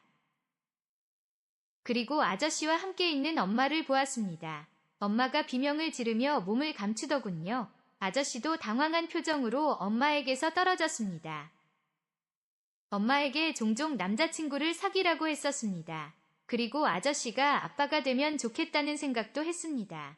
그런데 이미 저는 아저씨를 남자로 사랑하게 되었습니다. 그래서 내 사랑만 생각했던 것 같습니다. 엄마와 아저씨도 서로 사랑할 수 있는 사람인데 말이죠. 제 멋대로 아저씨에게 들이댔던 일이 후회가 되었습니다. 저는 도망치듯 아저씨네 집을 뛰쳐나왔습니다. 그제야 제가 무슨 짓을 했나 싶었죠. 이제 아저씨를 어떻게 봐야 하나 막막하기만 했습니다. 잠시 후 엄마가 흐트러진 모습으로 집에 오셨습니다. 그리고 엄마는 제게 미안해 하시면서 고백을 하셨죠. 최근에 아저씨와 만나기 시작했다고 말씀하시더군요. 그전부터 아저씨가 엄마에게 고백을 했던 모양이었습니다. 엄마도 고민을 하다가 저 때문에 고백을 받아들이셨다더군요. 제게 아빠의 존재가 너무 필요해 보였다고 하셨습니다. 엄마에게 아저씨가 아빠 같다고 여러 번 말을 했습니다. 그리고 아저씨가 너무 좋다고도 말을 했고요. 그런 제 마음들이 엄마의 마음을 흔들었던 것이었죠. 결국 제가 엄마의 마음을 열어준 것이었습니다. 하지만 저도 남자로서 아저씨를 좋아하게 되었습니다. 차마 엄마에게 아저씨와의 일을 말할 수 없었습니다. 엄마는 부끄럽지만 행복한 것 같다고 했습니다. 아저씨를 만나보니 진심으로 엄마를 사랑한다고 했습니다. 그런데 저 때문에 마음이 무겁다고 하시더군요. 아저씨는 엄마와의 관계를 정리할 생각도 하고 있었습니다. 저는 엄마의 행복을 망치고 싶지 않았습니다. 그래서 저와의 일은 평생 비밀로 하자고 했습니다. 엄마에게 좋은 남편이 되어달라고 부탁드렸습니다. 아저씨는 너무 고맙고 미안하다고 하셨습니다. 절대로 엄마 고생시키지 않겠다고 약속하셨습니다. 지금도 엄마는 저 몰래 아저씨네 집에 가는 것 같았습니다. 그때마다 행복한 얼굴이 되어서 돌아오곤 하십니다. 언니도 이야기를 듣고는 엄마에게 축하를 해주었습니다. 하지만 저는 여전히 머릿속이 복잡했습니다. 엄마에게 축하를 하면서도 마음이 아프기도 하고 아저씨가 좋으면서도 밉기도 하고 그런 상태네요. 아저씨와는 최대한 괜찮은 척 하고 있습니다. 하지만 볼 때마다 마음 한켠이 불편한 건 어쩔 수 없네요. 엄마의 행복을 빌어주지만 빨리 독립을 하고 싶습니다. 괜찮아졌다가도 이따금씩 마음이 아픕니다. 그때 조금만 더 참았더라면 어땠을까 하는 후회가 큽니다. 영상 시청 감사합니다. 안녕하세요. 저는 아이를 혼자 키우는 싱글맘입니다. 어린 나이에 임신을 해서 결혼을 했습니다. 그때는 우리 사랑이 영원할 줄 알았습니다. 하지만 사는 게 생각처럼 되지 않더군요. 아이를 낳고 남편과는 자주 싸웠습니다. 아이를 키우는 것도 힘들었습니다. 그런데 철없는 남편은 책임감이 없었습니다. 그나마 시댁에서 도와주어서 겨우 살았죠. 하지만 남편에게 책임감은 전혀 없었습니다. 그렇다고 딱히 능력이 있는 것도 아니었죠. 그런 남자와는 미래가 없겠다 싶었습니다. 그러다 남편과는 헤어지기로 했지요. 아이는 제가 키우기로 했습니다. 양육비는 받기로 했지만 기대하지 않았죠. 저는 아이와 함께 친정으로 들어갔습니다. 눈치가 보였지만 어쩔 수 없는 선택이었죠. 부모님이 아이를 예뻐해 주셔서 다행이었죠. 저는 결혼 전에 필라테스를 강사를 했었습니다. 그때 경력을 살려서 강사로 취직을 했지요. 생각보다 수입은 괜찮은 편이었습니다. 예전에는 돈을 벌면 쓰기가 바빴습니다. 하지만 이제는 아기가 있다 보니 그럴 수는 없었죠. 그래도 일을 할 때는 아이가 있는 걸 숨겼습니다. 아무래도 평판이 중요한 일인데 돌싱이라는 딱지가 방해가 된다고 생각했습니다. 실제로 미혼인 강사들이 인기도 더 많은 편이었고요. 몸매도 좋은 편이었고 얼굴도 괜찮은 편이었죠. 그래서 누구도 저를 애엄마라 생각하지는 않았습니다. 그러다 보니 여러 남자들이 대시를 해왔습니다. 하지만 당시에는 남자를 만나고 싶지 않았습니다. 외모만 보고 접근했던 남편이 떠올라서였죠. 이번에도 남자 때문에 울고 싶지 않았습니다. 그래서 정중하게 거절을 했습니다. 하지만 정말 끈질긴 남자들도 많았습니다. 집요하게 구애를 해오는 남자들이 있었죠. 그런데 그 집요함이 나중에는 무섭더군요. 그래서 더더욱 남자들을 믿지 못하게 되었습니다. 그동안 제 아들은 너무 잘 커주었습니다. 저는 강사 일을 하다가 독립을 하게 되었습니다. 남의 밑에서는 수익이 크게 늘지를 않았습니다. 그래서 그동안 모은 돈으로 제 사업을 하려 한 것이죠. 다른 분이 하던 학원을 인수하기로 했습니다. 부족한 돈은 대출을 조금 받아서 해결을 했지요. 그 무렵 아들은 중학교에 진학을 한 상태였습니다. 아빠가 없어서 일찍 철이 든 아들은 체격도 좋았습니다. 그래서 퇴근할 때 아들을 불러 함께 퇴근하기도 했지요. 그때마다 너무 든든한 느낌이 들어서 좋았습니다. 어릴 때는 무서워서 혼자 못 자던 아들인데 이제는 제가 무서우면 아들 방으로 갔습니다. 남편보다 아들이 더 든든한 존재였죠. 하지만 아들도 이미 사춘기가 찾아왔고 엄마의 집요한 애정 표현을 부담스러워 하더군요. 가끔은 방 안에서 묘한 냄새가 나기도 했습니다. 아들이 성인이 되어가는 과정인 줄은 알고 있었습니다. 하지만 두렵기도 하고 걱정이 되기도 했지요. 인터넷으로 열심히 찾아보았지만 정답을 모르겠더군요. 아들이 방문을 잠가놓고 있을 때가 많았습니다. 방 안에서 무슨 짓을 하는지 대충 짐작은 되었죠. 숨긴다고 숨겼지만 그 흔적들을 쉽게 찾을 수 있었습니다. 하지만 사춘기 남자들에 대해서 제가 아는 게 너무 없었죠. 그래서 일단은 아들을 지켜보기만 할 뿐이었습니다. 그래도 밖에서 문제 상황을 만들지는 않았으니까요. 다행히 아들은 사춘기를 가볍게 지나가는 것 같았습니다. 그런데 그 무렵 저는 어느 남자와 만나기 시작했습니다. 같은 건물에서 수학학원을 운영하시는 분이었죠. 처음에는 아들의 진로 문제로 대화를 나눴습니다. 알고 보니 그분도 전처와 이혼하고 혼자시더군요. 성격도 좋고 생각도 깊은 느낌이었습니다. 자연스럽게 아들도 그 학원으로 보내게 되었습니다. 가까운 곳에 있으니 안심이 되고 좋았습니다. 그리고 그는 제 아들을 많이 보살펴 주었지요. 같은 건물에서 일하다 보니 종종 마주치게 되더라고요. 그렇게 만남이 잦아지면서 친구처럼 지내게 되었습니다. 대화를 해볼수록 좋은 사람 같았습니다.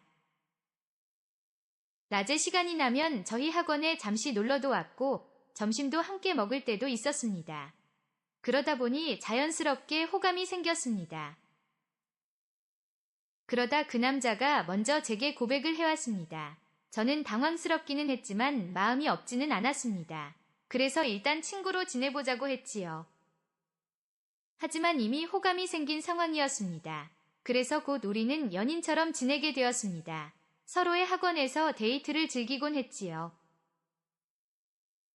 출근하면 함께 티타임을 가지기도 했고 점심 식사도 함께 하기 시작했습니다.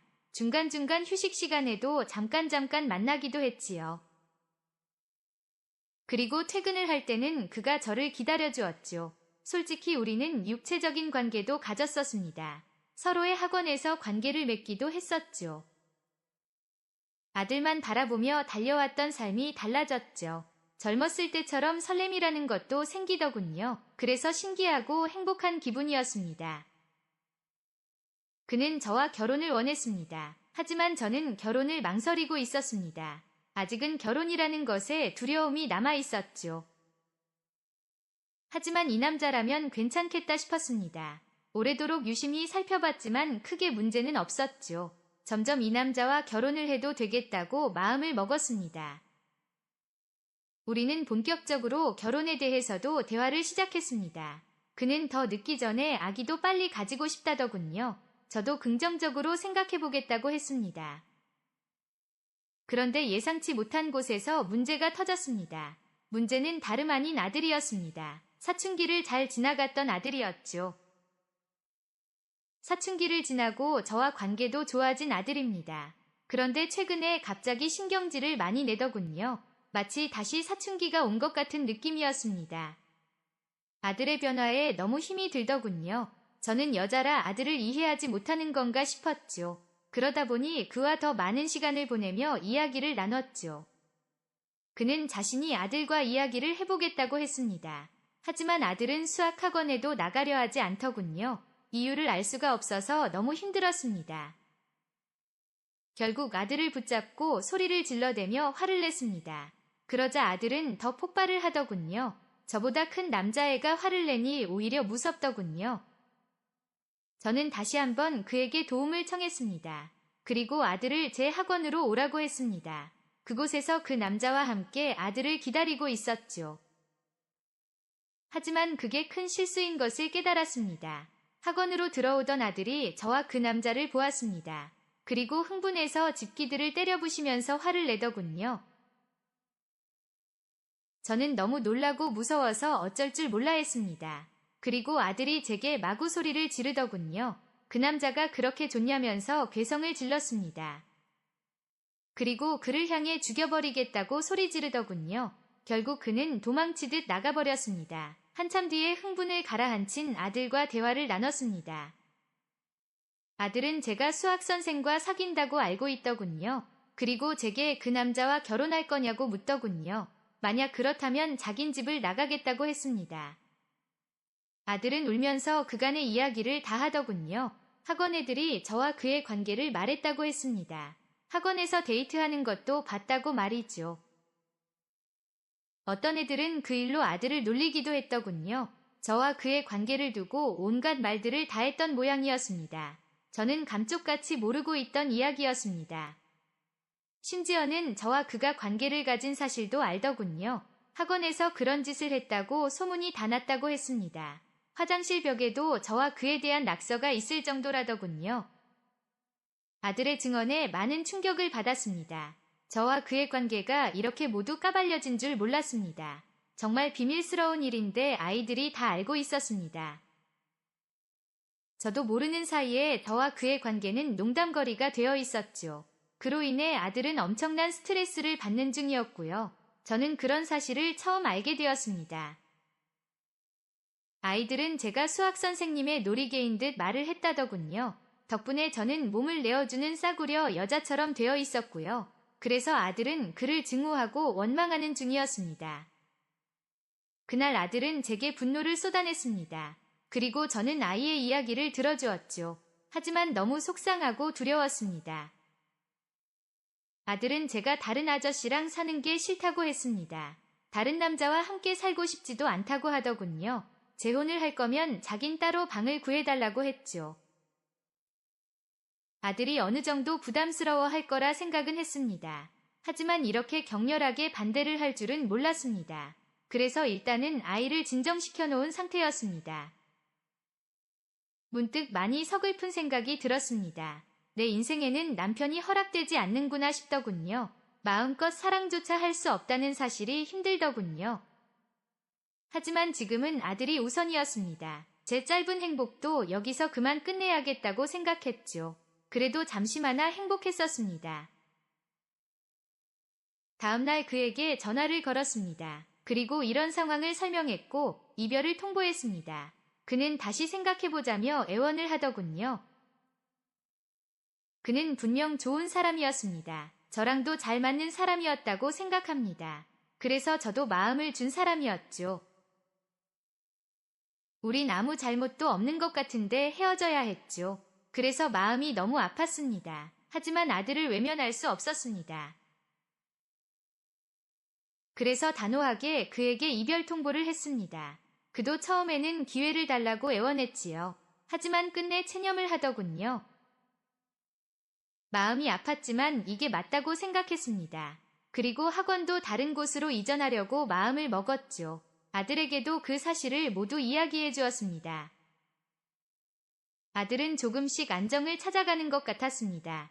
금전적 손해도 있었지만 이걸로 정리가 되었습니다. 이제 다시 아들과 행복하게 살길 원했습니다.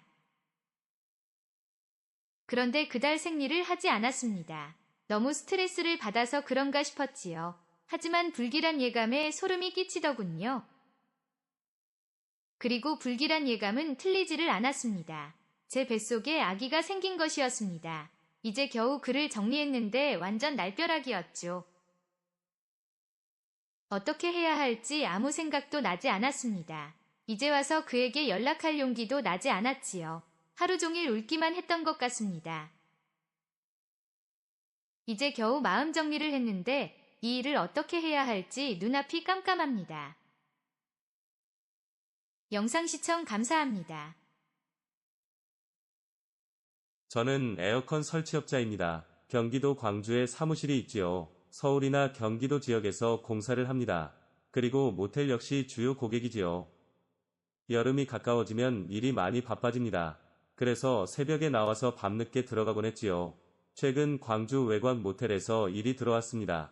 에어컨 20대를 교체하는 공사였습니다. 며칠은 작업을 해야 하는 일이었죠. 그리고 다른 작업도 밀려있는 상황이었습니다. 그래서 매일 새벽부터 밤까지 일을 했습니다. 그날도 새벽에 나와야 했습니다. 마누라와 아이들은 아직 자는 중이었지요. 깨지 않게 조용히 빠져나와 사무실로 향했습니다. 보조 직원과 함께 간단히 아침을 먹었습니다. 그리고 장비를 싣고 출발을 했지요. 현장이 그나마 광주에서 멀지 않아 다행이었지요. 일찍부터 짐을 풀고 작업을 준비했습니다. 모텔에는 차가 많지 않았습니다. 사장님 말로는 숙박 손님은 많지 않다고 했습니다. 오히려 점심 무렵에 손님이 많다고 하더군요. 그래서 작업을 오전에 최대한 서둘러 달라고 했습니다.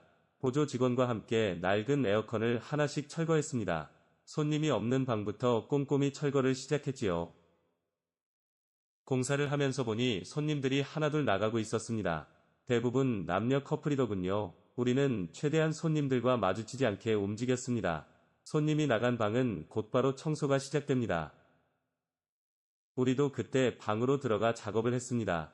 그러다 보니 방 안에 남은 온갖 흔적들을 보았습니다. 침대에 콘돔이 널브러져 있는 건 흔한 광경이었죠. 가끔은 여자들의 속옷도 놓고 가기도 하더군요. 그 외에도 기상천외한 광경들을 많이 볼 수 있었습니다. 보면서 참 더럽다는 생각을 했습니다. 다른 손님들이 오기 전에 최대한 공사를 서둘렀습니다. 하지만 점심시간이 다가오니 차들이 하나둘 들어옵니다. 사장님의 말대로 점심시간이 되자 주차장이 꽉 들어찼습니다. 우리는 어쩔 수 없이 작업을 중단했습니다. 그리고 조수와 함께 늦은 점심 식사를 하러 나갔습니다. 대낮부터 모텔을 찾는 차들을 보니 한심해 보였습니다. 우리는 천천히 점심을 먹었습니다. 어차피 대실 손님들이 빠져야 하니까요. 느긋하게 차를 몰고 다시 모텔로 향했습니다. 손님들이 빠지면 다시 공사를 할 생각이었습니다. 트럭을 몰고 모텔로 들어갔습니다. 퇴실한 방을 확인하고 공사를 하러 올라갔지요. 복도에 온갖 신음소리가 울려 퍼지고 있었습니다. 조수와 낄낄거리면서 빈방으로 들어갔습니다. 방 안에는 아주머니가 청소를 하고 있었습니다. 우리는 오래된 에어컨을 떼어내고 배관부터 다시 설치를 하기 시작했습니다. 그렇게 서둘러 작업을 마쳤습니다. 복도는 여전히 여러 커플들의 소리로 가득했습니다. 우리는 카운터로 돌아왔습니다. 손님이 나가면 청소를 할 때 공사를 할 예정이었지요. 그리고 한 방에서 손님이 나왔습니다. 우리는 잠시 카운터 뒤쪽으로 몸을 숨겼습니다. 손님들의 민망함을 방지하기 위함이었지요. 그때 방에서 나온 커플이 내려왔습니다. 그리고 저는 크게 놀랐습니다. 정장을 입은 남자가 앞에 있었고 고개를 살짝 숙인 여자가 뒤따라오더군요. 그녀는 얼굴을 살짝 가리고 있었지만 분명 제 마누라였습니다. 저는 순간 너무 당황해서 아무것도 못했습니다. 그 사이에 마누라는 밖으로 나갔습니다. 멍하게 있던 저는 뒤늦게 따라 나갔지요. 하지만 두 사람은 이미 차에 올라타고 있더군요. 쫓아나온 사장님이 왜 그러냐고 물었습니다. 저는 순간 아무 생각도 나지 않았습니다. 저도 모르게 마누라라고만 했습니다. 이야기를 들은 사장님이 크게 놀라셨습니다. 뒤늦게 분노가 치밀었습니다. 결혼 이후 정말 열심히 일을 했습니다. 몸이 부셔져라 일을 해서 가족을 부양했지요. 그런데 아내가 바람을 피우다니요. 저는 즉시 전화를 꺼내들었습니다. 그리고 마누라에게 전화를 걸었습니다. 신호가 한참 울린 뒤에야 전화를 받았습니다. 저는 어디냐고 소리치며 물었습니다. 아내는 왜 화부터 내냐며 짜증이었습니다. 그리고 지금 장 보러 가는 중이라고 했습니다. 지금까지 집안일 하다가 이제 나왔다고 합니다. 마누라의 너무 당당한 말투에 제가 오히려 당황했습니다. 내가 잘못 본 건 아닌가 싶었습니다. 그래서 일단 알겠다고 끊었습니다. 그리고 사장님께 달려갔습니다. CCTV 영상 좀 보여달라고 했습니다. 사장님은 보여주면 안 된다시더군요. 하지만 제가 다시 부탁을 드렸습니다. 결국 사장님이 영상을 모두 보여주셨습니다. 그리고 진짜 부인이냐고 물으셨습니다. 차가 들어오는 시간부터 영상을 보았습니다. 주차장, 카운터, 복도까지 영상이 있었습니다. 저는 급히 차량 번호를 적었고 영상을 다운받았습니다. 그런데 사장님이 몇 개 영상을 더 보여주셨습니다. 알고 보니 처음 온 손님이 아니라는 것이었습니다. 대략 10일치 영상을 보게 되었습니다. 그리고 그 속에 마누라의 모습이 있었습니다. 사실 최근에 자주 오는 커플이라고 하더군요. 얼굴이나 옷차림 모두 마누라가 확실했습니다. 모든 걸 확인하자 어이가 없었습니다. 이대로 돌아가면 사람도 죽일 것 같은 기분이었죠. 사장님께는 일단 모른 척 해달라고 했습니다. 사장님도 한숨을 내쉬며 알겠다고 하셨고요. 집에 돌아가자 마누라의 잔소리가 쏟아졌습니다. 왜 갑자기 전화해서 짜증부터 내냐고 하더군요. 당장 마누라의 머리채를 잡고 싶었습니다. 하지만 일단은 겨우 화를 억눌러 참았습니다. 모텔 공사는 다른 업체에 부탁을 해놓았습니다. 사장님께도 그렇게 양해를 구했습니다. 저는 곧장 변호사 사무실을 찾아갔습니다. 감정대로라면 두 년놈들을 쳐 죽이고 싶었습니다. 하지만 그렇게 흥분해서 실수하고 싶지는 않았습니다. 그래서 상황을 설명하고 조언을 구했습니다. 오전에 변호사님과 계약을 하고 모텔에서 그 년놈들을 잡으려고 기다렸습니다. 그리고 밤에는 마누라의 전화기를 살펴봤습니다. 통화 기록, 사진 등을 모두 캡처해서 옮겨두었습니다. 다음날 다시 모텔로 향했습니다. 빵을 뜯으면서 점심시간까지 기다려봤습니다. 그리고 지난번 그 차량이 다시 들어오더군요. 저는 그들이 모텔로 들어가는 모습을 촬영했습니다. 그리고 잠시 후 모텔로 들어갔습니다. 사장님은 걱정하는 표정이었습니다. 제가 난동을 부릴까 걱정하는 것이었죠. 저는 모텔 복도에서 기다렸습니다. 곧 추잡한 신음성이 들려오더군요. 그리고 한참의 시간이 지난 뒤 객실의 문이 열리고 연놈들이 나왔습니다. 저는 영상으로 그 모습을 촬영했습니다. 당장 둘 다 때려 죽이고 싶었습니다. 하지만 그러지 않았습니다. 그건 오히려 저들에게 도망칠 기회를 주는 일이니까요. 저는 두 사람을 철저히 부셔버리고 싶었죠. 저를 발견한 마누라가 놀라서 소리를 지르더군요. 그리고 남자는 곧장 도망을 치려 했습니다. 저는 놈을 내버려두고 객실로 들어갔습니다. 쓰레기통에 있는 것을 통째로 챙겼습니다. 그 뒤로 양쪽 집안이 발칵 뒤집어졌지요. 저는 변호사님의 지시대로 행동을 했습니다. 마누라는 스스로 각서도 쓰면서 용서를 구했습니다. 그놈과 주고받은 메시지도 모두 확보했고요. 이제 와서 마누라를 용서할 생각은 없었습니다. 그래서 이혼 절차를 시작했습니다. 알고 보니 그 놈은 애들 학원 선생이더군요. 학원비가 유난히 비싸다 싶던 곳이었습니다. 변호사님이 많이 놀라시더군요. 이렇게 침착하게 대응하는 경우는 처음 봤다더군요. 사실 제 성격이 침착해서 그런 건 아니었습니다. 지금도 손이 부들부들 떨리고 있습니다. 년놈들에게 아무런 기회조차 주고 싶지 않았습니다. 그래서 최대한 냉정을 찾으려 노력할 뿐입니다. 마누라와는 이혼을 할 예정이고 그 상간남에게도 책임을 물을 예정입니다. 마누라는 친정으로 보내버렸습니다. 그리고 소송을 시작했지요. 중학생인 아이들에게도 이야기를 해주었습니다. 다행히 아이들은 제 편을 들어주었습니다. 소송은 결국 제가 승소를 했습니다. 상간남에게 위자료도 받아냈고 마누라 유책으로 이혼도 성립되었습니다. 그래도 재산 분할을 해줘야 하더군요. 황당하고 어이가 없었습니다. 변호사님은 법이 그렇다고 하시더군요. 그놈에게도 위자료를 받았지만 얼마 안 되는 금액이더군요. 생각과 달리 별다른 타격을 주지도 못했지요. 승소를 했는데도 아무것도 해결이 안 됩니다. 마누라에게 오히려 돈을 주고 이혼을 했습니다. 상간남은 여전히 학원을 잘 운영하고 있고요. 바람은 두 사람이 폈는데 제가 더 힘들더군요. 오히려 제가 잃은 게 더 많았습니다. 아이들도 많이 힘들어하고 있는 상황입니다. 대체 법이 왜 이렇게 불합리한 것인지 모르겠습니다. 그냥 감정대로 사고를 쳤어야 했다는 생각이 많이 듭니다. 이제는 정상적으로 살기가 힘듭니다. 스스로도 놀랄 정도로 담담하다 생각했는데 그게 아닌 모양입니다. 이미 제 정신이 피폐해졌습니다. 지금은 하던 사업도 접었습니다. 그때 둘 다 때려 죽이고 같이 죽어야 했는데 그러지 못해 아쉽습니다. 이 또한 무사히 지나갔으면 좋겠습니다. 보란듯이 다시 일어나 잘 살고 싶습니다. 하지만 마음이 많이 지칩니다. 다시 일어날 수 있을지 두렵기만 하네요. 영상 시청 감사합니다.